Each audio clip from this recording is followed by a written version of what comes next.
जय जय रघुवीर समर्थ. शुका सारिखे पूर्ण वैराग्य जाचे, वसिष्ठा परिज्ञान योगेश्वराचे. कवी वाल्मिका सारिखा मान्य ऐसा, नमस्कार माझा सद्गुरु रामदासा. श्रीराम, मला वाटते अंतरी त्वा वसावे, तुझ्या दासबोधासी त्वा बोध व्हावे. अपत्यापरी पाववी प्रेमग्रासा, महाराज या सद्गुरु रामदासा. जय जय रघुवीर समर्थ.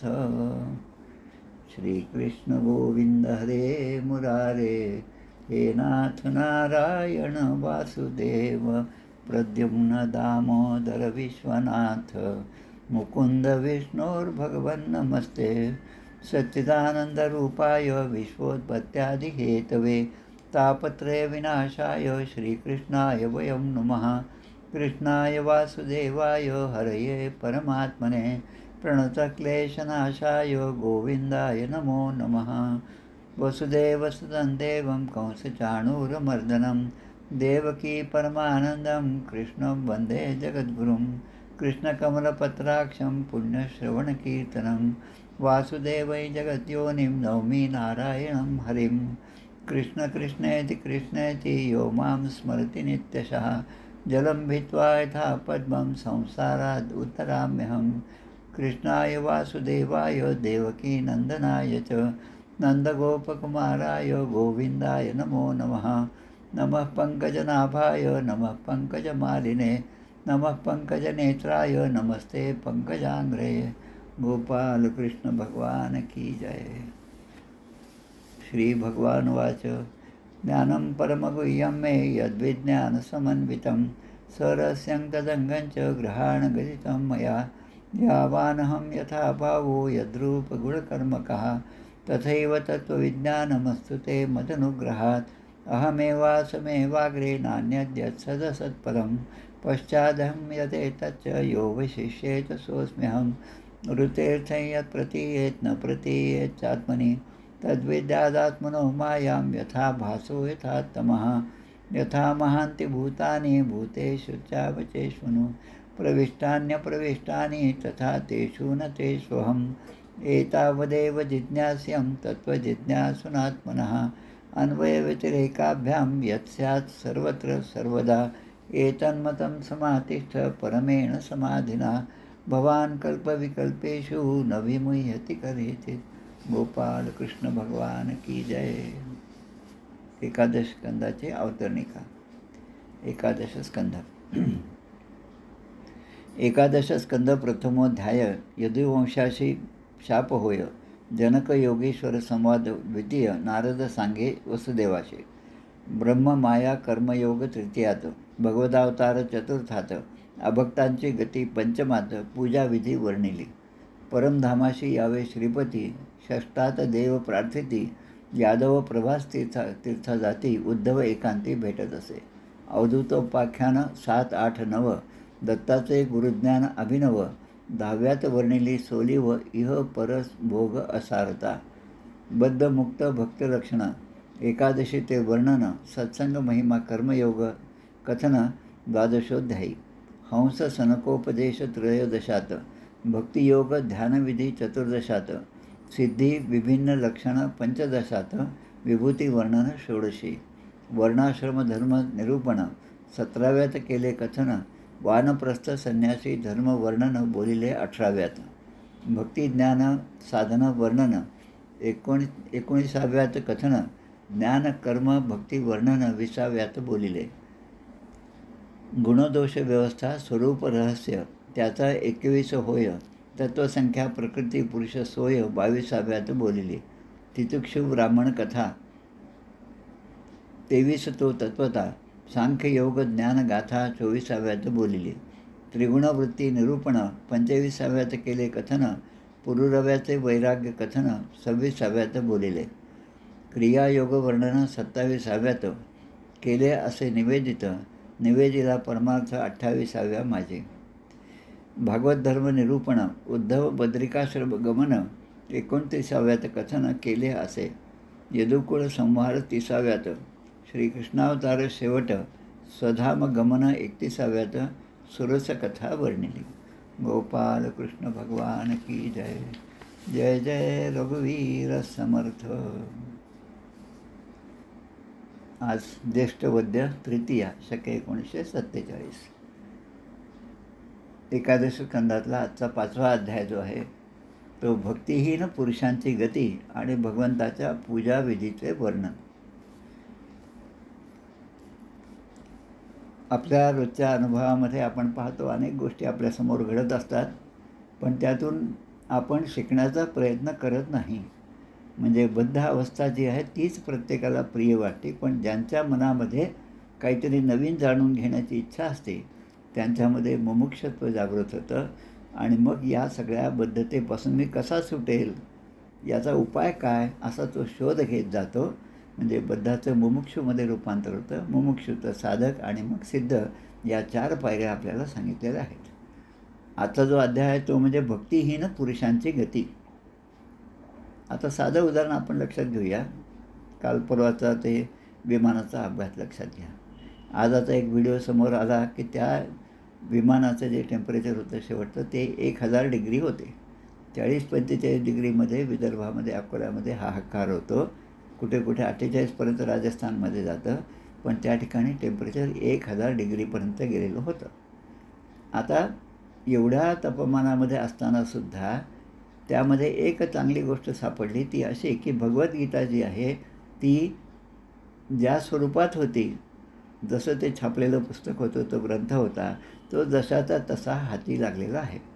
आता यामध्ये आपल्याला आश्चर्य वाटतं आणि आश्चर्य वाटल्यावर आपण नमस्कार करतो, वा वा देवाची किमया असं सगळं म्हणतो. पण भक्तिहीन पुरुषांची गती हा जो अध्याय आपला आहे त्यामध्ये आपण त्यापासून धडा घ्यायचा नाही की एवढं चांगलं आपण जर पाहिलं असेल तर त्यापासून धडा घेतला पाहिजे.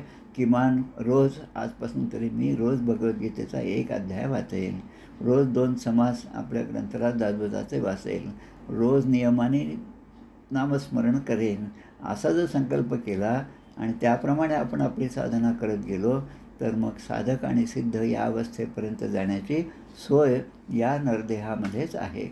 आता या ठिकाणी प्रश्न विचारलेला आहे की जे भक्तिहीन आहे, म्हणजे भक्तीच्या मार्गाला जे लागलेलं आहे, किंवा जे अभक्त आहेत, किंवा जे साधना करीत नाहीत, भगवंतावर विश्वास नाही आणि विषयासक्त आहेत आणि आपला प्रपंच बरा आणि आपण बरा अशा विचारांचे जे आहेत त्यांची पुढची गती काय असेल असा प्रश्न या ठिकाणी विचारला राजाने. भगवंतं हरिं प्रायो न भजन्त्यात्म वित्तमाः तेषां अशंतकामानां का निष्ठा विदितात्मनाम. राजाने प्रश्न विचारला की ब्रह्मज्ञानी योगेश्वरांनो, 9 योगेश्वर जे होते. आवाज थोडा मोठा करा प्लीज. मोठाच आहे आता. आवाज मोठाच आहे आवाज. तर या ठिकाणी प्रश्न विचारला योगेश्वरांना. आता हे 9 योगेश्वर कोण आहेत? भरत सगळ्यात मोठे, त्यानंतर 9 जे आहेत ते 9 द्वीपाचे राजे झाले, ते 9 म्हणजे 10 झाले. त्यानंतर हे 9 योगेश्वर कवी, हरी, अंतराक्ष, प्रबुद्ध, पिपलायन, अविर्होत्र, द्रुमिल, चमस, करभाजन. आणि त्यांना प्रत्येकाला त्यांना सगळ्यांना म्हणून प्रश्न विचारलेले आहेत आणि त्यापैकी एक हे जे 9 आहेत हे नारायणाचे स्वरूप आहेत आणि ते आता त्यांच्या प्रश्नाचं उत्तर देतात आणि श्रोत्यांचं समाधान करतात. श्रोते कोण आहेत? तर मुळामध्ये वसुदेव आहेत आणि नारद आहेत, यांच्यातला संवाद आहे. आणि मग जो संवाद आहे तो विदेही राजा जनक किंवा निमी यांनी विचारलेल्या प्रश्नांची उत्तरं या 9 योगेश्वरांनी दिलेली आहेत. तेषाम अशांत कामानाम. आता ज्यांच्या भोगेच्छा पूर्ण झालेल्या नाहीत, म्हणजे ज्यांना तृप्ती नाही. आता तृप्ती हा विषय जो आहे तो साधनेवर अवलंबून आहे. जे जंगलामध्ये जातात, जिथे वाट सापडेल तसं जातात, एकांतामध्ये राहतात आणि तरी ते आनंदामध्ये राहतात. जे सगळ्या भोगांमध्ये राहतात पण त्यांनासुद्धा आनंद आणि समाधान नाही. या दोघांची तुलना जी आहे ती या ठिकाणी केलेली आहे. ज्यांच्या इच्छा पूर्ण झालेल्या नाहीत, तसेच ज्यांचं मन स्वाधीन नाही. मन स्वाधीन नाही म्हणजे कसं की तो सत्संगामध्ये बसलेला दिसतो, देहानेच बसलेला दिसतो, पण त्याचं मन मात्र सगळीकडे भरकटत असतं. त्यामुळे सांगितलेला विषय जो आहे तो त्याच्या कधीच लक्षात येणार नाही. आणि ज्यांच्या लक्षात येतो त्यांच्यासाठी समर्थ म्हणतात, निरूपणे हे सद्वृत्ती होते, स्थळ त्याग होता सवेच जाते, काय करू रे क्रिया घडेना, तुझविन रामा मज कंठवेना. निरूपण सुरू असताना सगळं पटतं, पण जेव्हा ते प्रत्यक्षात अनुभवायची वेळ येते तेव्हा मात्र या ऐकलेल्याचा विसर माणसाला पडतो. मनशांतीसाठी चिंचोळकरांचं, आमच्या सुनीलदादांचं पुस्तक आहे, खूप छान पुस्तक आहे. आणि प्रत्येक श्लोकाचं वर्णन खूप सुंदर रीतीने त्यांनी विवेचन केलेलं आहे. आमच्या डॉक्टर अनंतराव आठवले, वरदानंद भारती यांनी पहिलं पुस्तक ते जे लिहिलं ते मनोबोध विवरण नावाचं, आणि हे दुसरं आमच्या सुनीलदादांनी लिहिलेलं पुस्तक. या 2 पुस्तकांच्या वाचनानंतर मनाचा जो ओढ आहे विषयांकडे ते हळूहळू कमी व्हायला मदत होते. असे हे ग्रंथ जे आहेत त्याचं वाचन झालं पाहिजे. पण भक्तिहीन पुरुष असेल तर तो अशा गोष्टीकडे वळणारच नाही. तो म्हणतो मला या सगळ्या गोष्टीसाठी वेळच नाही. पण जो खऱ्या अर्थाने खूप बिझी आहे त्यालाच खरं तो वेळ काढू शकतो, आणि जो अशा फापट पसाऱ्यामध्ये बिझी आहे त्याला कितीही झालं तरी आत्मोन्नतीचा मार्ग असूनसुद्धा त्याला तो दिसत नाही. मग जे लोक भजन करीत नाहीत, भगवंताचं भजन करीत नाहीत, अशा लोकांची गती, अशा जीवांची गती त्यांना कोणती प्राप्त होते असा प्रश्न या राजाने, विदेह राजाने प्रश्न विचारलेला आहे. आता चमस जे आहेत ते चमस नारायण या ठिकाणी उत्तर देतात. चमस म्हणजे यज्ञपात्र. साधा संस्कृत अर्थ घेतला तर चमस म्हणजे चमचा. आता चमच्याने आपण काय करतो, दरवी पळी असते. यज्ञामध्ये आपण पाहिलं असेल तर तेल, तूप जे काय आहुती द्यायची ते सगळे एका लाकडी पळीने आपण देत असतो. आता त्या पळीचा उपयोग काय आहे की आपलं जे हवनद्रव्य आहे ते अग्नीला समर्पण करणं, एवढंच त्याचं काम. तसं या ठिकाणी भगवंताला समर्पण करण्यासाठी चमस नारायण जे आहेत ते आता इथे आपल्याला माध्यम झालेले आहे. त्यांचा उपदेश जो आहे तो घेऊन आपण भगवंताशी एकरूपता साधू शकतो. पण जे भक्तिहीन आहेत मग त्यांना काय करायचं ते या ठिकाणी उल्लेख करतात. चमस नारायण म्हणतात, पहिल्या या ठिकाणी त्यांचे 17 श्लोक या ठिकाणी दिलेले आहेत. आता पहिल्यांदा विराट पुरुषाची कल्पना केली आणि विराट पुरुषाच्या मुखापासून सत्वप्रधान ब्राह्मण निर्माण झाले. आपण पुरुष सूक्तामध्ये सुद्धा हेच म्हणतो. मुखापासून सत्वप्रधान ब्राह्मण निर्माण झाले. त्या विराट पुरुषाच्या भुजांपासून क्षत्रिय निर्माण झाले. आता भुजांपासून क्षत्रिय का, मुखापासून क्षत्रिय का नाही असा प्रश्न आपल्याला पडेल. तर भुजा जे आहे, बाहू जे आहे, दंड जे आहेत, आपल्या मनगटामधली शक्ती जी आहे ती सगळी क्षत्रियांचं कामं करते. आणि त्यामुळे विराट पुरुषाच्या भुजांपासून, बाहूंपासून क्षत्रिय निर्माण झाले आणि मुखापासून ब्राह्मण निर्माण. कारण मुख जे आहे ते 2 प्रकारचं काम करतं. एक तर अन्न जे आहे ते ग्रहण करण्याचं काम आहे, आणि दुसरं म्हणजे भगवंताचं गुणगान संकीर्तन अखंडपणे करीत राहणं, हे त्याचं दुसरं काम आहे. ते ब्राह्मण जे आहे त्या, आणि भगवंत स्वतः म्हणतात अहम भक्त पराधीनो, ब्राह्मणाच्या अधीन मी आहे. ब्राह्मण हे म्हणजे दैवत आहेत असं भगवंत एका ठिकाणी म्हणतात. आता पुढे त्या विराट स्वरूपाच्या मांड्या जे आहेत त्यापासून वैश्यांची निर्मिती झालेली आहे, आणि चरण जे आहेत त्यापासून शूद्र निर्माण झाले. म्हणजे विराट स्वरूपाच्या, म्हणजे आपण सगळे एकाच भगवंताचे लेकरं आहोत. पण याचा विसर पडल्यामुळे 4 वर्णामध्ये भेदभाव, 4 वर्णामध्ये द्वेष, 4 वर्णामध्ये कलह जो निर्माण होतो तो अज्ञानाने निर्माण होतो. तसं पाहिलं तर ब्राह्मण, क्षत्रिय, वैश्य आणि शूद्र यांचे जे गुण आहेत त्या गुणांचा अवलंब आपण रोजच करीत असतो. आता त्याचं उदाहरण म्हणजे फार 1976-77 मधली गोष्ट आहे. टाइम्स ऑफ इंडियामध्ये एक लेख आला होता आचार्य जे.बी. कृपलानी यांचा. आणि जे.बी. कृपलानी फार मोठे विचारवंत होते. त्याने लिहिलं की माणूस हा 4 वर्णाप्रमाणे दिवसभरात वागत असतो. शूद्र म्हणजे सेवा करणं, दुसऱ्याची सेवा करणं, हे सुद्धा तो करत असतो. मुखाने काही म्हणत असेल, देवाचे स्तोत्र म्हणत असेल, आणि आपल्यावर कुठे हल्ला झाला की आपल्याला जीव जर आपल्या धोक्यामध्ये असेल तर त्यापासून आपण रक्षण करतो, तेव्हा आपल्यातलं क्षत्रियत्व जागं होतं. बाजारामध्ये गेल्यानंतर जेव्हा देवाणघेवाण करतो तेव्हा वैश्य जे आहे हा गुण आपल्यामध्ये दिसून येतो. असं प्रत्येकजण या चारही वर्णामध्ये प्रत्येक दिवशी वागत असतो. आता पुढे सांगितलं, आता यामध्ये ब्राह्मण जे आहे, ब्राह्मणाचा गुण जो आहे तो सत्वप्रधान आहे. सत्व, रज, तम हे तिन्ही गुण जे आहेत त्या गुणांपासून ही अष्टधा प्रकृती निर्माण झाली आहे. पंचविषय, पंचमहाभूते आणि हे 3 गुण मग अष्टधा प्रकृती. सत्वप्रधान हे ब्राह्मण आहेत. ब्राह्मणांकडे जाऊन तू त्याला 2-4 मारून ये असं म्हटलं तर ब्राह्मण म्हणून नाही नाही कशाला मारायचं, दुसऱ्याला हिंसा करायची नाही, म्हणून तो कदाचित या गोष्टीला नाही म्हणेल. पण काही त्याला अपवादसुद्धा आहेत. आता भुजांपासून सत्व, रज प्रधान क्षत्रिय. क्षत्रिय मुळामध्ये सत्वगुणी आहेत, पण रजोगुणाचं प्राधान्य असल्यामुळे त्यांच्याकडून ते क्षत्रियाचं काम होतं. जसं या ठिकाणी गीतेमध्ये जो प्रश्न आलेला आहे, अर्जुनाच्या ठिकाणी जो त्याची द्विविधा अवस्था निर्माण झाली तेव्हा ते सांगतात की मुळामध्ये तू सत्वगुणी आहेस, पण आता तू क्षत्रिय असल्यामुळे तुला रजोगुण धारण केलाच पाहिजे. त्याच्यानंतर मांड्यांपासून रज, तम प्रधान वैश्य. म्हणजे रजोगुण आहे, पण तमोगुणाचा सुद्धा त्याने आश्रय घेतला आहे, ते वैश्य आहेत. आणि चरणांपासून तमप्रधान अशा शूद्र अशा 4 वर्णांची उत्पत्ती झाली. पुढे य एषां पुरुषा साक्षात आत्मप्रभवम ईश्वरम न भजन्त्य अवजानन्ति स्थानात भ्रष्टाः पतन्त्यधाः. पण जे लोक आपला पिता असणाऱ्या भगवंताचं भजन करीत नाहीत, ज्यांच्यापासून आपण निर्माण झालो, ज्यांचे अनंत उपकार आपल्यावर आहेत, ते उपकार न स्मरता, त्यांचं भजन न करता, त्यांची आठवण न ठेवता उलट त्यांचा अनादरच करतात. म्हणजे मुलांनी बापाला नावं ठेवायची, बापाने त्या मुलांनी आजोबाला नावं ठेवायची आणि ते सगळे आपण त्यांच्याच वंशातले आहोत असं म्हणूनसुद्धा दुसरीकडे मिरवत राहायचं. सांगे वडिलांची कीर्ती तो एक मूर्ख. म्हणजे वडील आमचे खूप असे होते, तसं होतं, आजोबा फार होते असं जेव्हा सांगतो तेव्हा आपण काय आहोत याकडे माणसाचं लक्ष नसतं.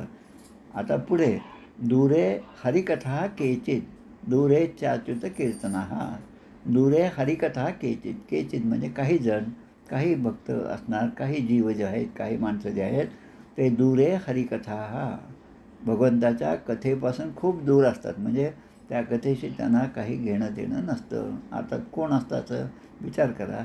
एक कथा चालू आहे, भागवत कथा चालू आहे, मोठा पेंडॉल आहे, हजारो माणसं आत बसलेले आहेत, पण बाहेर जे काही रिक्षा घेऊन येतात, टांगे घेऊन येतात, ते तिथे येतात आणि ते तिथे त्यांना सोडलं की ते लगेच निघून जातात. म्हणजे आता त्या कथेमध्ये काय 4 वाक्य सांगतात, एवढे लोक इथे काय येतात, अशी जिज्ञासा पण त्यांच्या ठिकाणी निर्माण होत नाही. आणि हे सगळे जे आहे ते नामसंकीर्तनापासून दुरावलेले आहेत. दूरेच अच्युत कीर्तनाः स्त्रियशूद्रादयश्चैव ते अनुकंप्या भवादृशम. कथा कीर्तनाची सोय उपलब्ध आहे. आता तुम्ही म्हणजे या चमस ऋषींना, चमस नारायणांना प्रश्न विचारला, ते सांगतात की असे जे भारिकथेपासून दूर आहेत त्यांच्यावर काहीतरी सोय उपलब्ध करून द्यावी, त्यांच्यावर आपली कृपा व्हावी आणि आपण त्यांच्यावर दया करावी. विप्रो राजन्य वैश्योच हरेह प्राप्ता पदांतिकम. ब्राह्मण, क्षत्रिय आणि वैश्य. आता हे काय जाती व्यवस्था जी आहे ती जन्माने आहे. ब्राह्मणाच्या कुळामध्ये जन्मलेला मुलगा ब्राह्मणच असतो, पण ब्राह्मणाचे गुण त्यामध्ये असतील याचा भरोसा नसतो. परंपरेने ब्राह्मण आहोत, पण स्नान करतो फक्त आणि संध्या करत नाही. संध्या करतो पण त्यामध्ये सातत्य नाही. सगळं करतो, तासभर देवाची पूजा करतो, पण तिथून उठल्यानंतर मात्र दुसऱ्यावर रागवतो, दुसऱ्यावर कष्ट देतो, दुसऱ्यावर द्वेष करतो, दुसऱ्यांवर नावं ठेवतो. अशी जी आपली वर्तणूक इतर 23.5 तास असते ती आपल्या पूजेच्या विरुद्ध आपलं वागणं असतं. आणि म्हणून कितीही पूजा केली तरी, सत्कर्म जरी केलं तरी त्याचा प्रभाव आपल्या जीवनावर दिसत नाही. आता कर्मण्य कोविदः स्तब्धा मूर्खा पंडित मानिनः. कर्माचं रहस्य त्यांना कळतच नाही. जे भगवंतापासून दूर आहे त्यांना कर्माचं रहस्य कळतच नाही. स्वतः मूर्ख असतात, म्हणजे स्वतःला विवेकबुद्धी नाही आणि स्वतःला मात्र ते पंडित समजतात. त्याला म्हणजे आपण म्हणतो शिकलेला, शिकून सावरून, आणि त्याला समर्थ पडत मूर्ख म्हणतात. म्हणजे दासबोध ग्रंथ वाचण्यापूर्वी फक्त मूर्ख शब्दच मला माहीत होता, पण पडत मूर्ख असे पण काही जात असते, असे पण काही गट असतो, हे मात्र दासबोध वाचल्यानंतरच समजलं. त्यानंतर म्हणतात, आता हे असे जे लोक आहेत ते स्वतःच्या अभिमानातच गुरफटून जातात. आम्ही गेलो आणि काय त्याने आमचं स्वागत केलं, तासभर तरी आमच्याशी ते बोलतच राहिले. आता याच्यामध्ये अभिमान आपला बळावला. आणि दुसरीकडे आम्ही गेलो तर साधं कुत्र्याने सुद्धा विचारलं नाही, लगेच दुसरीकडे. आता त्याचा संताप आणि इकडे अभिमान यामध्ये ते गुरफटून जातात. कोणी 4 शब्द चांगले बोलले तर हे भुलून जातात आणि फलस्वरूप त्याच्या वाणीची चटक लागलेली असल्यामुळे जो चांगला बोलतो तो आपला वाटतो आणि जो चांगला बोलत नाही तो आपला वाटत नाही. सतीच्या आख्यानामध्ये जे आहे ते याच प्रकारचं आहे. आणि म्हणून दक्षाला स्वतः शिवशंकर जावई असून सुद्धा उभे राहिले नाहीत याचा त्यांना राग आला. आता रजसा घोर संकल्पा हा रजोगुण, तमोगुण आणि सत्वगुण. रजसा म्हणजे रजोगुणामुळे भयंकर संकल्प असे ते करत असतात आणि त्यांच्या इच्छा ज्या आहेत, अशा जीवांच्या इच्छा आहेत त्याला सीमाच नसते. आता काय आहे की माणसाच्या इच्छा जेवढ्या कमी असतील तेवढा तो आनंदी राहतो. आम्ही नेहमी सुनील दादांना प्रश्न विचारत होतो आणि ते वहिनी पण आमचं तेच उत्तर देत की आपल्या गरजा आपण सीमित ठेवल्या तर माणूस सुखी आहे. Wants are unlimited but the ends म्हणजे त्या वॉन्ट्सला पूरक अशा ज्या आपल्याकडे साधनं आहेत ती साधनं मात्र कमी आहेत आणि त्या दोघांमधलं तारतम्य जर आपण जुळवलं तर आपण खऱ्या अर्थाने सुखी होतो. आणि तसं या ठिकाणी म्हणतात की रजोगुणामुळे भयंकर संकल्प असतात. त्यांना जसा साप, त्याला थोडंसं आपण स्पर्श जरी केला तरी तो आपल्या अंगावर येतो, तो फणा काढतो आणि तो आपल्याला चावण्यासाठी तो आपल्या मागे धावत जातो. म्हणजे त्यांचा क्रोधसुद्धा असाच असतो रजोगुण माणसाचा. आणि ते असे ढोंगी आहेत आणि घमंडखोर आहेत आणि पापीसुद्धा आहेत. आणि एवढं असूनसुद्धा जर काही ते देवभजन करत असतील, कारण रजोगुण प्रधान आहे पण मुळामध्ये सत्वगुण आहेत, त्यामुळे ते भजन पूजनसुद्धा करतात, पण त्यांचं वागण्यामध्ये सगळे ते चुकत जातात आणि त्यामुळे या वागण्यातील चुकांमुळे त्यांनी केलेलं पुण्यकर्म आहे ते सगळं वाया जातं. आता पुढे सांगतात, काही जे असे असतात जे स्त्रियांच्या सहवासात राहून गृहस्थ धर्म चांगला आहे, त्या सुखामध्येच खरं सुख आहे असं म्हणतात. मग ते अन्नदान, यज्ञविधी, दक्षिणा असे ज्या ठिकाणी याची सोयच नाही अशा ठिकाणी ते यज्ञ करतात, पण त्यामध्ये अन्नदान करत नाहीत, यज्ञविधी चांगल्या प्रकारे करत नाही आणि दक्षिणा तर देण्याचं दूरच राहिलं. पण जे काही दक्षिणा देतात ते दक्षिणेमध्ये दिलेल्या ज्या काही गोष्टी असतात त्या चांगल्या कर्माने कमवलेल्या असतील तर त्याचा परिणाम चांगला होणार आहे. आमचे भगवान श्री रामकृष्ण परमहंस हे त्यांचे 16 शिष्य जे होते त्यांच्यासमोर ते राहत होते. वराहनगरच्या भागामध्ये जुना मठ होता, त्या ठिकाणी रामकृष्ण मठाची स्थापना ज्या ठिकाणी झाली त्या ठिकाणी अनेक भक्त मंडळी त्या कालीमातेसमोर काही ना काही प्रसाद आणून ठेवत असत. आता तो प्रसाद आला की भगवान रामकृष्णांना ते लक्षात यायचं की हा प्रसाद जो आलेला आहे तो चांगला आहे की नाही, शुद्ध आहे का अपवित्र आहे, हे लक्षात आल्यानंतर त्यांनी आपल्या चांगल्या चांगल्या गोष्टी असल्या की त्या नरेंद्रांना म्हणजे विवेकानंदांना द्यायच्या आणि नरेंद्र ते खात होते. पण काही भक्तांना असं वाटायचं की चांगले पेढे आहेत, चांगल्या गोष्टी आहेत, मिष्टान्न आहे, ते मात्र या नरेंद्राला मिळतं आणि आम्हाला काहीतरी दुसऱ्याच गोष्टी मिळतात असा तो द्वेष त्यांच्या मनामध्ये निर्माण झाला. जसा सज्जनगडावर कल्याण स्वामीच्याबद्दल काहींना ग्रहदशा निर्माण झाला तसंच झालं. तर ते म्हणतात की हिंसा म्हणजे तुम्ही आता एका पशुच्या हत्येचा प्रश्न या ठिकाणी होतो. यजंत्य सृष्टान विधान दक्षिणाम म्हणजे ज्या ठिकाणी अन्नदानाची सोय नाही किंवा अन्नदानाची योजना नाही, ज्या ठिकाणी विधान म्हणजे यज्ञ आहे पण यज्ञामध्ये काही चांगला संकल्प नाही किंवा एखादं म्हणजे नियमाप्रमाणे यज्ञ सुरू नाही पण यज्ञ तरी करतात, आता त्याचा उद्देश जो आहे तो त्या ठिकाणी सफळ होत नाही. मग काही ठिकाणी बिचाऱ्या पशूंची सुद्धा हत्या होती. वृत्ते परम ग्रंथी पशून तद्विधा. पुढे येतं श्रिया विभूत्य अभिजनेन विद्येया. आता 5-6 गोष्टी या ठिकाणी दिलेल्या आहेत. धन, वैभव, कुलीनता, विद्या, दान, सौंदर्य, सामर्थ्य आणि कर्म. या प्रत्येक गोष्टीचं विवेचन करणं फार अवघड आहे. पण काही लोक हे सगळं प्राप्त झाल्यामुळे त्यांच्या ठिकाणी एक घमेंड असते. त्यांच्या ठिकाणी एक अहंकार निर्माण होतो आणि त्या अहंकारामुळे ते स्वतः आंधळे बनलेले असतात. ते दुष्ट कर्मामध्ये प्रवृत्त होतात. आणि हे करत असताना भगवंताचा ज्याच्या कृपेने त्यांना हे सगळं प्राप्त झालं असेल, धन, वैभव, कुलीनता, विद्या, दान हे सगळं प्राप्त झालं, त्यांच्याबद्दल मात्र ते परोपकाराची भाषाच बोलत नाहीत. उलटं त्यांच्यावरच ते संतापतात, त्यांचा अपमानसुद्धा करतात. पण मी त्यांचा अपमान करत आहे याबद्दलचा खेद त्यांच्या ठिकाणी नसतो. हरिप्रियान खलाहा, म्हणजे देवांचे जे भक्त आहेत, खरे भक्त जे आहेत, त्यांच्याबद्दल त्या ठिकाणी यांच्यामध्ये दुष्ट भाव त्यांच्याकडे असतो. आता पुढे जसं आकाश आहे, आकाशामध्ये जेव्हा ढग निर्माण होतात तेव्हा आपण लहानपणी पाहिलं आणि आजही आपण पाहतो की ते ढग वेगवेगळा आकार घेत असतात. तो आकार कधी कुत्र्याचा असेल, कधी हत्तीचा असेल, कधी सूर्याचा असेल, कधी चंद्राचा असेल. वेगवेगळे आकार जसे ते ढग आकाशामध्ये घेतात, त्याचप्रमाणे भगवंत शरीर धारण करण्यामध्ये स्वतः त्यामध्ये प्रवेश करून ते वेगवेगळ्या आकाराने भगवंत आपल्यासमोर आपल्याला दिसतात. पण त्यामध्ये असणारा जो आत्मा आहे, त्यामध्ये जो भगवंताचा अंश आहे, त्याकडे आपलं लक्ष नसतं.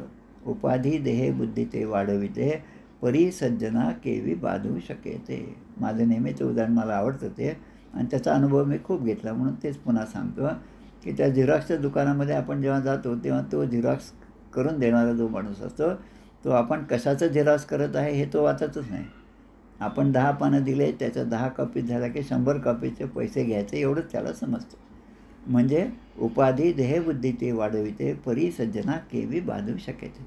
पण एका झेरॉक्सच्या दुकानामध्ये माझं असं झालं, प्रवेशचं पुस्तक होतं आणि काही गोष्टी झेरॉक्स करायच्या होत्या आणि ते झेरॉक्स केल्यानंतर त्या बिचाऱ्याने ते वाचल्या.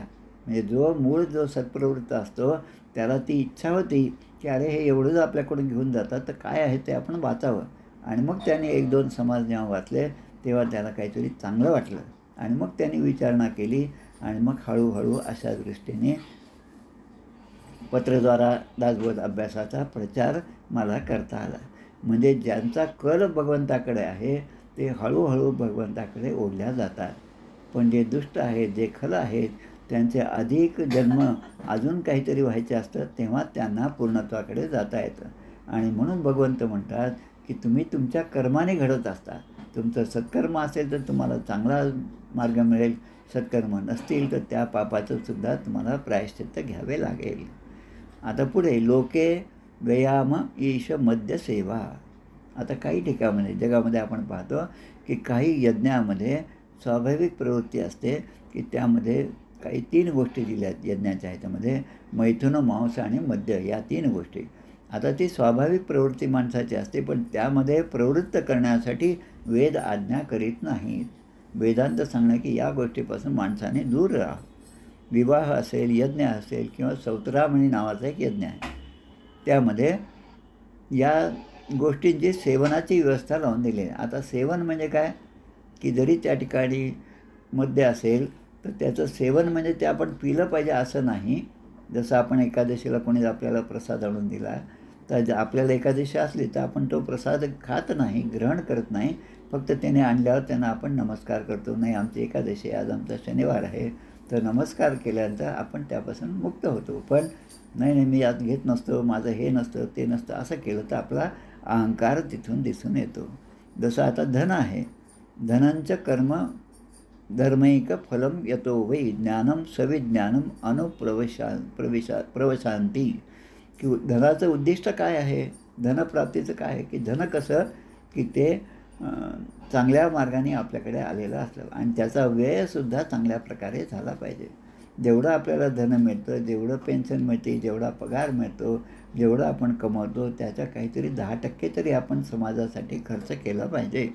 आणि ते जर न करता आपण ते सगळं आपल्यासाठी वापरात गेलो तर तो माणसाचा म्हणजे ते उचित कर्म नाही. म्हणून सौतरामणी नावाचा जो यज्ञ आहे त्यामध्ये मद्य असेल तर त्या मद्याचा वास घेऊन ते ठेवून जायचं. पण आता तो प्रसादच आहे आणि मी ग्रहण केलाच पाहिजे आणि मी ग्रहण केला नाही तर ते पाप ठरेल, अशी जर बुद्धी ज्याच्या ठिकाणी असेल ते भक्तिहीन पुरुष आहेत, त्यांना तीच गती प्राप्त होते. आता काही ठिकाणी हिंसा सांगितलेली आहे, म्हणजे यज्ञ करणं आणि यज्ञाबरोबर बळी देणं. आता आपण पाहत असाल नवरात्रामध्ये सप्तमी, अष्टमी, नवमीचे होम होत असतात. ते होम ज्या ठिकाणी होतात, ज्या ठिकाणी ती सार्वजनिक स्वरूपामध्ये देवीचं मंदिर किंवा देवी त्या ठिकाणी स्थापन केली जाते, तर त्या ठिकाणी सगळं ते समोर ब्राह्मण असतात, रात्रभर तो यज्ञ असतो. यज्ञ झाल्यानंतर त्या ठिकाणी आता बळी द्यायचा. आता बळी म्हणजे पशूंचाच बळी द्यायचा असं नाही. त्या ठिकाणी एक कोहळं आपल्याला माहिती आहे, ते फोडतात आणि ते फोडणं म्हणजेच तो बळी आहे. आणि मग आपण पाहतो की दुसऱ्या दिवशी रस्त्यावर कुठेतरी कोपऱ्यामध्ये या सगळ्या वस्तू टाकलेल्या दिसतात. म्हणजे या सगळ्या सोयी आहेत. तर ते मद्य जरी असेल त्याचं वास घेणं हे योग्य नाही, किंवा ते पिणंच बरोबर नाही, किंवा पशुला बळी द्यायचं म्हणजे पशुला फक्त स्पर्श करायचा. स्पर्श केला तरी हे देवी तुला हा पशु अर्पण केला दुसऱ्या स्पर्शाने. पण त्याची हिंसा करणं हे कधीही कोणत्याही आपल्या धर्मामध्ये, सनातन वैदिक हिंदू धर्मामध्ये सांगितलेलं नाही. पण आता जे हे जाणतच नाहीत, या गोष्टीत जाणत नाहीत आणि गर्विष्ठ आहेत, अज्ञानी आहेत, परंतु स्वतःला योग्य समजतात, ते त्यांची गती काय आहे ते सांगतात की पशूंची हिंसा करतात आणि त्यांच्या हिंसेनंतर तेच पशु त्यांना खातात. आता मला नेहमी प्रश्न पडायचा, हिंसेनंतर ते पशु आपल्याला खातात असं जर असेल तर मेल्यानंतर आपण ते खाणार कसं, किंवा ते आपल्याला कसे खाणार? तर एका प्रवचनामध्ये याचा आम्हाला उलगडा झाला. मेल्यानंतर राघवाचार्य जे आहेत ते खूप मोठे प्रवचनकार आहेत. त्यांचे यूट्यूबवरचे प्रवचनं भागवताचे असो, रामायणाचे असो, अयोध्येमध्ये असतात, ते जरूर ऐकावेत आपण. त्यामध्ये सांगतात की आपल्याला 2 प्रकारचे शरीर प्राप्त होतात मेल्यानंतर. एक यातना शरीर आणि एक दिव्य शरीर. दिव्य शरीर जे आहे ते सत्कर्म भोगण्यासाठी आहे, आणि यातना शरीर जे आहे ते पापकर्म जे आहे ते आपल्याला त्या शरीराद्वारे आपल्याला ते भोगावंच लागतं. हे शरीर मरणारे आहे आणि त्याच्याशी संबंधित असणारे ते सुद्धा मरणारेच आहेत.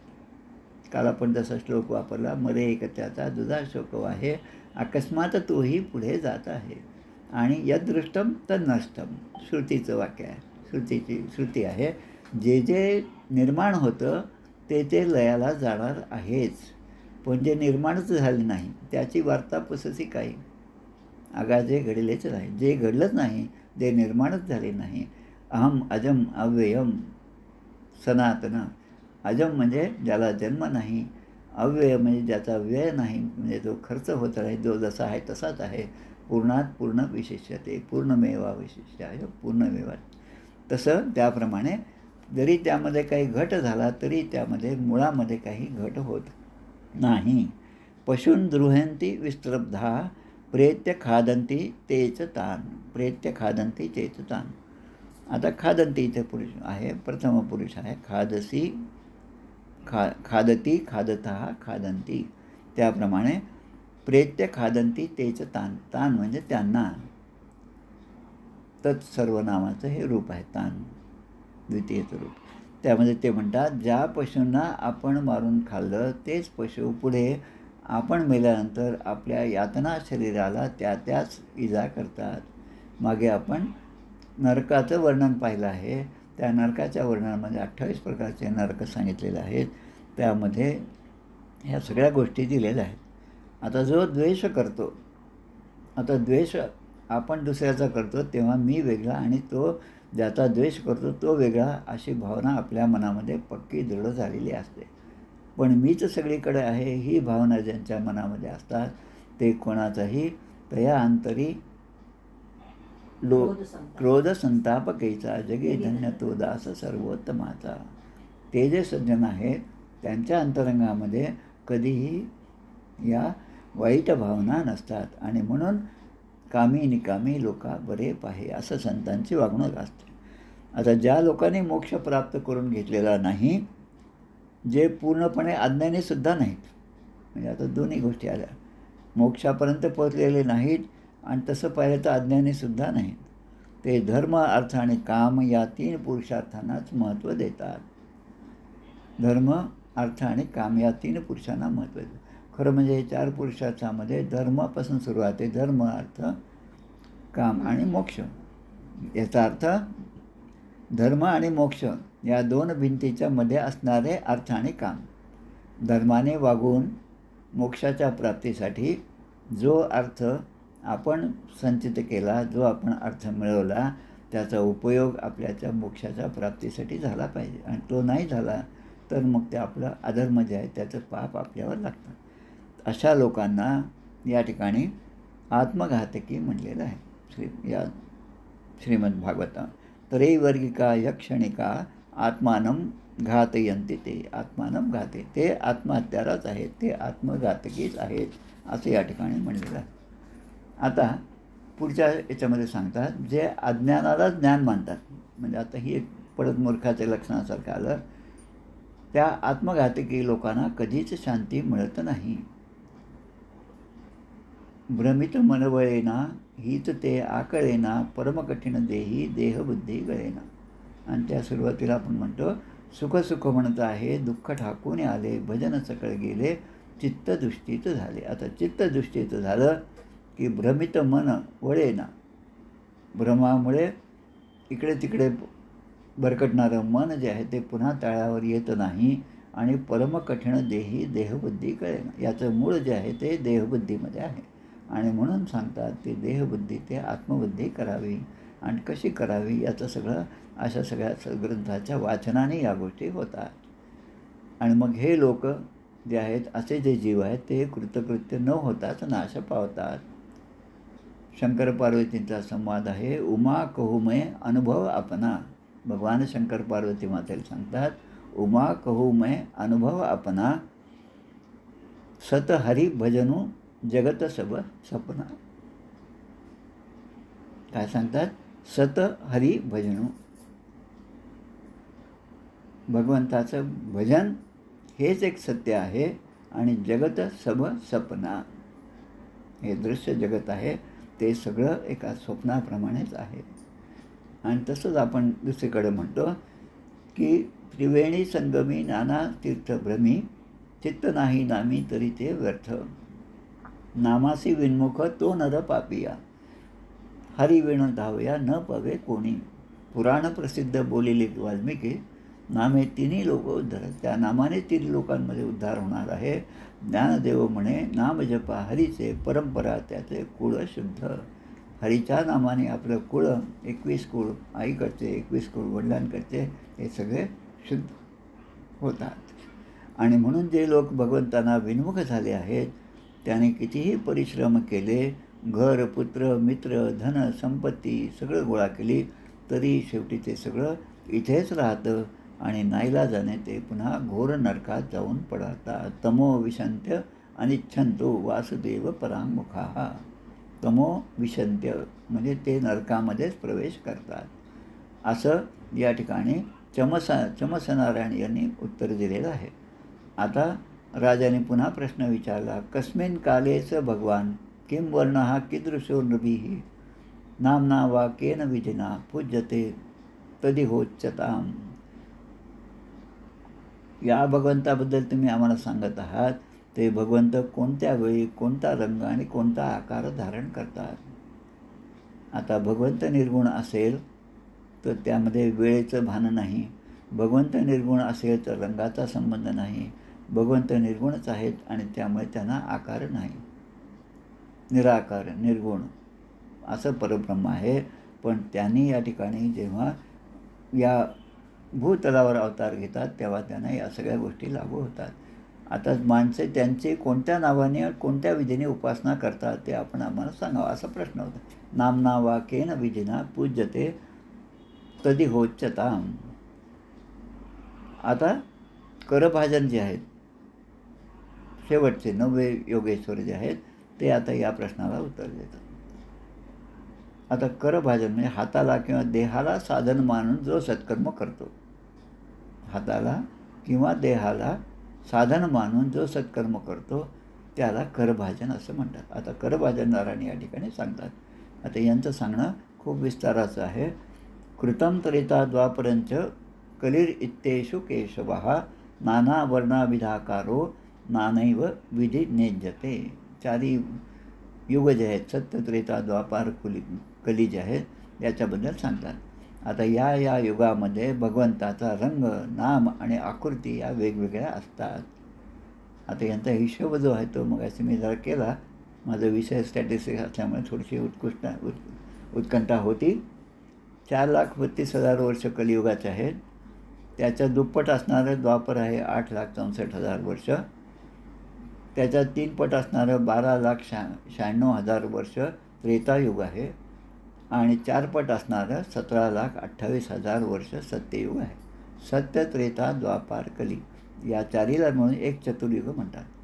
आणि असे 71 चतुर्युग, 71पेक्षा जास्त किंवा 1,000 चतुर्युग झाल्यानंतर पुन्हा प्रलय आणि पुन्हा जगाची निर्मिती होत असते. आता याचा हिशोब करून घाबरून जाण्याचं काही कारण नाही. आपलं आयुष्य 100 वर्ष आहे, फार झालं तर 100. त्यामुळे एवढ्या पुढचा विचार करायचा गरज नाही. पण don't think about the past, Swami Vivekananda म्हणतात. Don't think about the past because the past has gone, and don't think about the future because it is yet to come. भूतकाळ होऊन गेलेला आहे, भविष्यकाळ व्हायचा आहे, त्यामुळे त्याची जास्त काळजी करू नका. पण जो आज आहे, आजचा जो काळ आहे, तो काळ भगवंताच्या नामामध्ये आपण जास्तीत जास्त घालवला पाहिजे. कृते शुक्ल चतुर्बाहुर जटिलो वल्कल अंबरहा कृष्णाजीनोप उपविताक्षान बिभ्रत दंड कमंडलू. आता चारी युगामध्ये भगवंताचं वर्णन कोणत्या वेळी ते होतात, त्यांचा रंग कोणता, त्यांचा आकार कोणता हे आता सांगतात. सत्ययुगामध्ये भगवंताचा रंग जो आहे तो शुभ्र असतो. त्यांना 4 हात असतात, चतुर्भुज स्वरूप आहे आणि ते मस्तकावर जटा धारण करतात. अंगावर जे आहे ते वल्कल नेसलेले असतात. त्यांच्याजवळ कृष्णाजीन, यज्ञोपवीत, रुद्राक्षांची माळा, दंड आणि कमंडलू एवढ्याच वस्तू असतात. आता या युगातली माणसे, सत्ययुगातली माणसे जे कसे असतात ते शांत, वैरभाव न बाळगणारी, कोणाचेही वैर नाही, त्यानंतर सर्वांचे हितचिंतन करणारी आणि समदर्शी असतात. समदर्शी हे नाम त्योहारो. स्वामी विवेकानंदांच्या चरित्रामध्ये येतं हे की प्रभू मोरे अवगुण चित्त न धरो, समदर्शी हे नाम त्योहार. की माझे अवगुण, ती वेश्या असते, तिच्याकडे स्वामीजींना घेऊन जातात त्यांची मित्रमंडळी, तेव्हा तिला पाहिल्यानंतर ती स्वतः हे गाणं म्हणत असते, ते स्वामीजींच्या कानावर पडतं. समदर्शी हे नाम तिहारो. की समदर्शी हे तुमचं स्वरूप आहे, ते तुमचं नाव आहे. त्यामुळे माझे अवगुण लक्षात न घेता माझी जी अवस्था आहे त्या अवस्थेतून मला बाहेर काढण्याचे जो उपाय आहे तो तुम्ही आम्हाला सांगावा.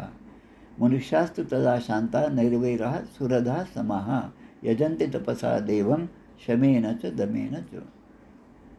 आणि मग तपश्चर्येने ते देवाची आराधना करतात.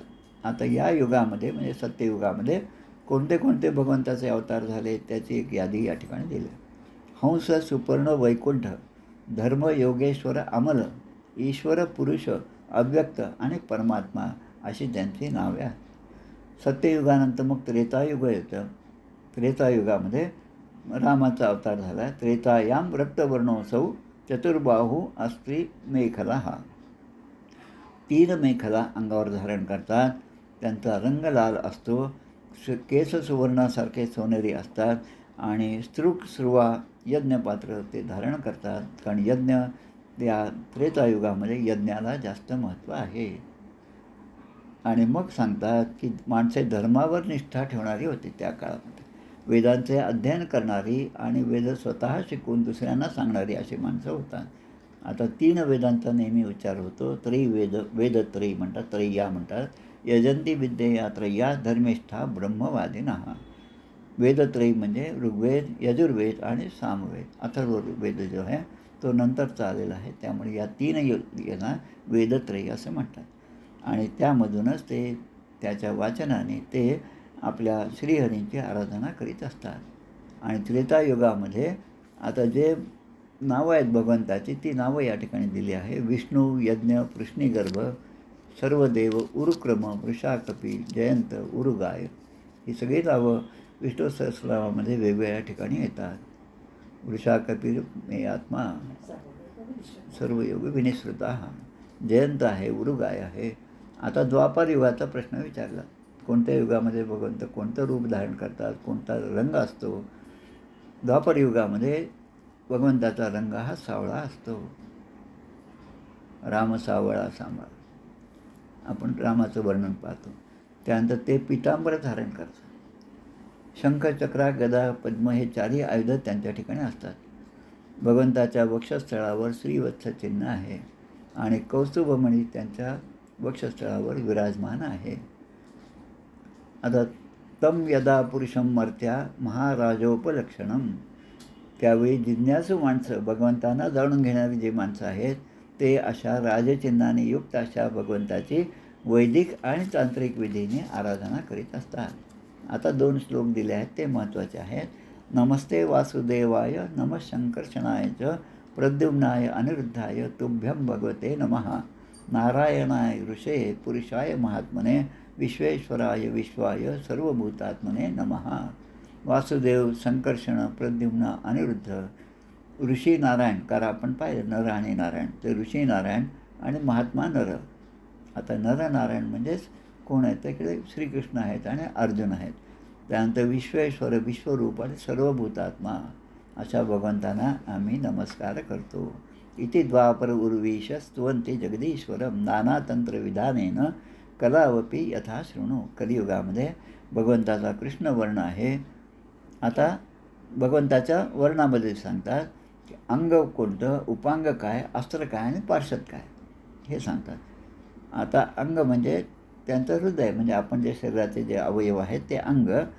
त्यानंतर कौस्तुभमणी हे त्यांचं उपांग आहे. त्याच्यानंतर सुदर्शन ही जे अस्त्र आहेत भगवंताच्या हातामध्ये त्याला अस्त्र म्हणतं. आणि सुनंद, नंद हे जे आहेत ते त्यांचे पार्षद आहेत. म्हणजे या सगळ्या गोष्टींनी भगवंत युक्त असतात आणि त्यांच्या प्राप्तीसाठी कलियुगामध्ये नामसंकीर्तन हेच प्रमुख आहे. नामसंकीर्तन. आता त्यांचं ध्यान कसं करायचं की आपले चरणारविंद सर्वदा ध्यान करणारे योग आहे. परवाच मी सांगितलं असेल कदाचित, आमच्या अंजनगाव सुधीचे महाराज त्यांच्या भागवतामध्ये त्याने उदाहरण दिलं होतं. आपण कोणाला असं म्हणत नाही की तुमचं तोंड तुमचं तोंड आमच्या घराला लागू द्या, असं म्हणत नाही आपण कोणालाही. त्यांना काय म्हणतं, तुमचे चरण जे आहेत ते आमच्या घराला लागू द्या, कारण चरणाला महत्त्व आहे. आणि म्हणून ध्याये दाजानुबाहम धृतशरधनुषम बद्धपद्मासनस्थम पीतम वासो वसानन नवकमलधर स्पर्धेनेत्रम प्रसन्नम, अशा रामाचं ध्यान करतो. आणि मग ध्यात्वा नीलोत्पल श्यामम. मग भक्तांचे मनोरथ पूर्ण करणारे भगवंत आहेत, ते तीर्थस्वरूप आहेत आणि आपल्या ठिकाणी आलेल्या विपत्तींचा नाश करणारे आहेत. आणि हा संसार सागर पार करून जाणारे ते आहेत. वंदे महापुरुषते चरणारविंदम, असे 3-4 श्लोक या ठिकाणी दिलेले आहेत. त्यामध्ये रामावताराचा सुद्धा उल्लेख आहे. रामावतारामध्ये आता रामाला राज्याभिषेक होणार आहे. पण कैकेयी मातेच्या आणि त्या मंथरेच्या सांगण्याप्रमाणे तो राज्याभिषेक टळतो आणि प्रत्यक्ष रामाला वनवासात जावं लागतं. म्हणजे यामध्ये हा अर्थ आहे की परिस्थिती कशी असू द्या, परंतु नाम सोडू नये. हे जे महाराज सांगतात त्याप्रमाणे कुठल्याही परिस्थितीमध्ये समतोल जो आहे माणसाने ढळू देऊ नये. मायावी हरणाचा सुद्धा त्यांना पाठलाग करावा लागला. आम्ही जेव्हा पदयात्रेमध्ये होतो नाशिकच्या भागामध्ये, तेव्हा चांदोरी आणि चाटोरी अशी 2 गावं होते. त्यामधल्या चांदोरी येथे आमचा मुक्काम होता. त्या ठिकाणी ते नावं चांदोरी आणि चाटोरी ही नावं याच्यामुळे पडले की ते मृग जे आहे, सुवर्ण मृग जे आहे, त्याला रामाचा बाण स्पर्श करून गेला. ते चाटोरी आणि चांदोरी अलीकडे आहे नदीच्या. त्या ठिकाणचं ते या ठिकाणी म्हणजे रामाला सुद्धा तो भ्रम निर्माण झाला. अर्थात ती मायाच आहे, कारण ज्या सीतेने रामाला ते सुवर्णमृग पाहिल्यावर ते आकर्षण निर्माण झालं, ती सीतासुद्धा मायावी सीता होते. आता पुढे सांगतात या कलियुगाचं महत्त्व काय. कलियुगामध्ये केवळ नामसंकीर्तनामुळेच भगवंताची प्राप्ती होते. कलिं सभाजयंत्यार्या गुणाज्ञाः सारभागिनः यत्र संकीर्तनेनैव सर्वस्वार्थो अभिलभ्यते. ह्या गुणाचा, हा कलियुगाचा जो गुण आहे तो लक्षात घेतल्यामुळे श्रीमद भागवताच्या पहिल्या श्लोकापासून शेवटचा श्लोक जो आहे तो लक्षात घ्या. शेवटच्या श्लोकामध्ये श्लोक म्हणतात, नामसंकीर्तनम यस्य सर्व पाप प्रणाशनम प्रणामो दुःखशमनम तं नमामि हरिं पदं परम. नामसंकीर्तनम यस्य सर्व पाप. जे भगवंताचं नाम जे आहे ते संकीर्तन केल्यानंतर सगळ्या पापांपासून जीवाची मुक्ती होते. प्रणामो दुःख शमनस. ते दुःख जे आहे ते शमन होतं, ते शांत होतं. आणि अशा त्या भगवंताला आम्ही नमस्कार करतो. आता पुढे अजून प्रश्न येतो, सत्य, त्रेता, द्वापार, कली. आता या तिन्ही युगामध्ये जे जे जीव आता होऊन गेले त्या सगळ्यांमध्ये एक गोष्ट मनामध्ये असते त्यांच्या. जे सत्ययुगामध्ये आहेत ते, द्वापर युगामध्ये आहेत ते आणि त्रेतायुगामध्ये आहे ते. त्यामध्ये प्रत्येकाला असं वाटतं, त्या प्रजेला असं वाटतं की या कलियुगामध्ये आपला जन्म व्हावा. आता कारण काय, कलियुगामध्ये जन्म झाला तर कलियुगामध्ये भगवंत स्वतः अवतार घेतात. त्यांचे अंशावतार आहेत आणि ते कुठल्या ना कुठल्या रूपामध्ये दर्शनसुद्धा देतात. आणि म्हणून सगळ्यांची इच्छा या कलियुगामध्ये जन्म होण्याची असते. आणि कलियुगामध्ये आपण पाहतो अनेक संत या ठिकाणी झालेले आहेत. आणि त्या संतांच्याकडे आपण जर पाहिलं तर नारदावतारी आमचे यादव स्वामी आहेत. त्याच्यानंतर तुमचे अच्युताश्रम स्वामी आहेत, जे वाल्मिकी ऋषीचे अवतार आहेत. जगन्नाथ स्वामी ते पुन्हा म्हणजे आपले रामाचे पुत्र असणारे यांचे अवतार असणारे जगन्नाथ स्वामी तडवळ मठाचे आहेत किंवा शिवराम स्वामी आपचंद मठाचे आहेत. हे सगळे कलियुगामध्ये निर्माण झालेत. आणि म्हणून कावेरीचं महापुण्या प्रतीचीच महानदी. कारण या कलियुगामध्ये द्रविड देशामध्ये पुष्कळसे भक्त होतील असं या ठिकाणी भागवतामध्ये सांगितलेलं आहे. द्रविड देशामध्ये अनेक भक्त निर्माण होतील. आणि आजही आपण पाहतो की सगळे भक्त जे आहेत, जे अनेक प्रकारे नावाजलेले आहेत, ज्यांचे अनेक ग्रंथ आहेत, भगवत्पाद, प्रातस्मरणीय असे आपले आदिशंकराचार्य हे त्या द्रविड देशामध्येच उत्पन्न झाले. आता त्या द्रविड देशामधल्या ज्या नदी आहेत, कावेरीचं महापुण्या प्रतीचीचं महानदी, ताम्रपर्णी, कृतमाला, पयस्विनी, कावेरी, महानदी, प्रतीची अशा नद्या त्या द्रविड देशामध्ये वाहतात. आणि ये पिबंती जलम तासाम. जे लोक अशा नद्यांचं पाणी पितात, मनुजेश्वरा प्रायो भक्ता भगवती वासुदेवे अमलाशय. त्यांचे अंतःकरण ते आपोआप शुद्ध होतं आणि ते भगवंताचे निस्सीम असे भक्त होतात.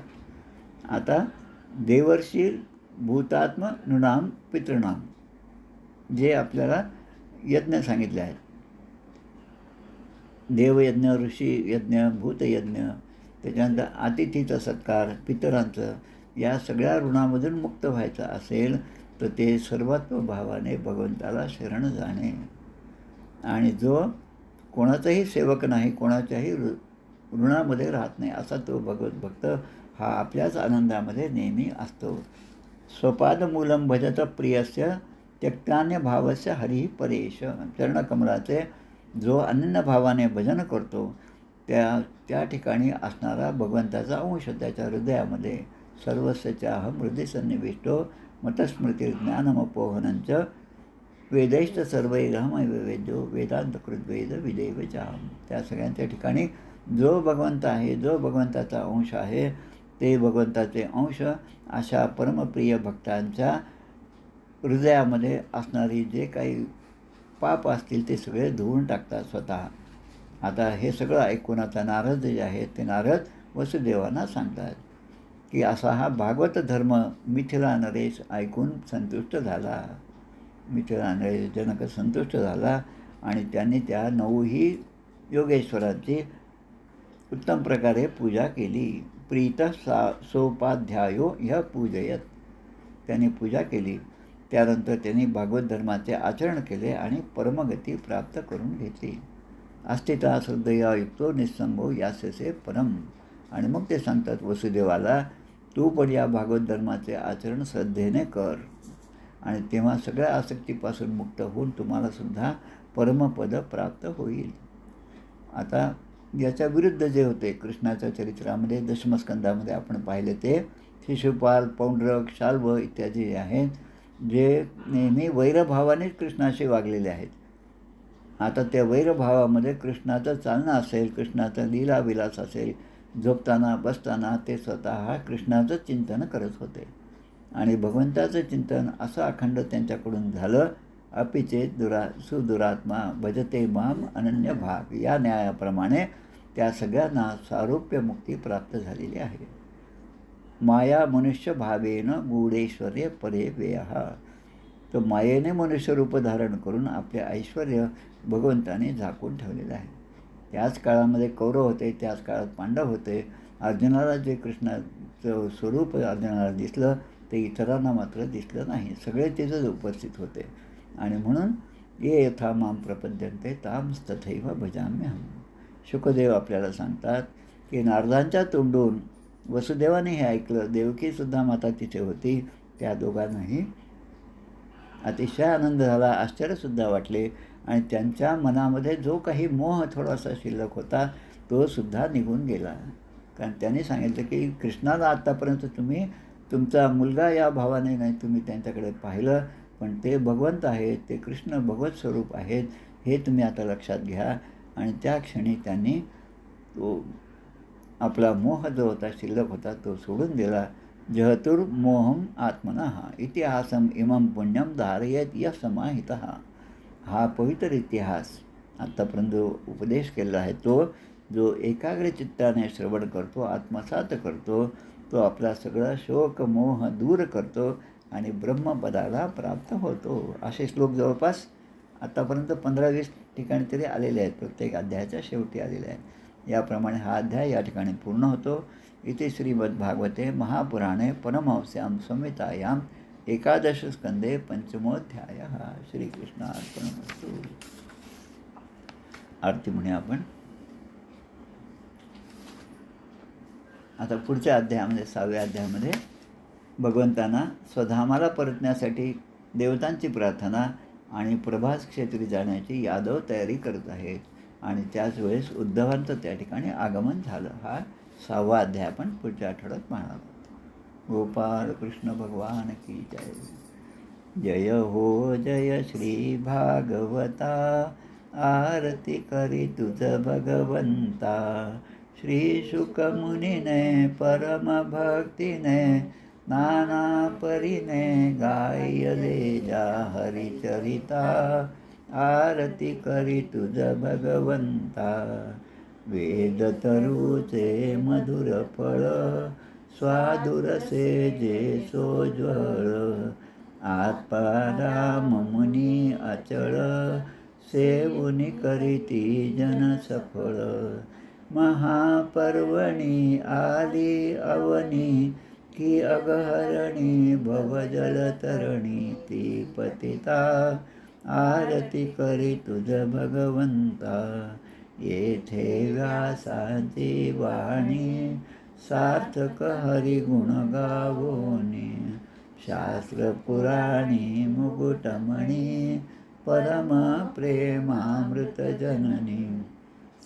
सहज सेविता भाविक भक्ता, उदारदाता मोक्ष तत्वता देहाता. आरती करी तुझ भगवंता. गमते जणू मानस तीर्थ, 12 सोपाने युक्त. निर्मल भक्ती जले भरित, विहरे हरिहंस चितेथ. श्लोक सुकुमले संत अलिकुले, सेवुनि रमले भान विसरले रस पिता. आरती करी तुझ भगवंता. अपार महिमा ग्रंथाचा, वदवे ना कोणासाचा. मेवा कविवर संतांचा, प्राणची कीर्तनकारांचा. जणुबोधाचा स्वयंप्रभेचा, 12 कळीचा रवी अंतरिता तमहर्ता. आरती करी तुझ भगवंता. ग्रंथ नव्हे हा श्रीकृष्ण, गीते वेदी मन पूर्ण. अनन्य होता या शरण, खचित टळे जन्म मरण. त्रितापदाती चिरये शांती, नाथ हि वदती रामपदी ठेवी माथा. आरती करी तुझ भगवंता. जय हो जय श्री भागवता, आरती करी तुझ भगवंता. गोपाल कृष्ण भगवान की जय. जय जय रघुवीर समर्थ. श्रीराम जय राम जय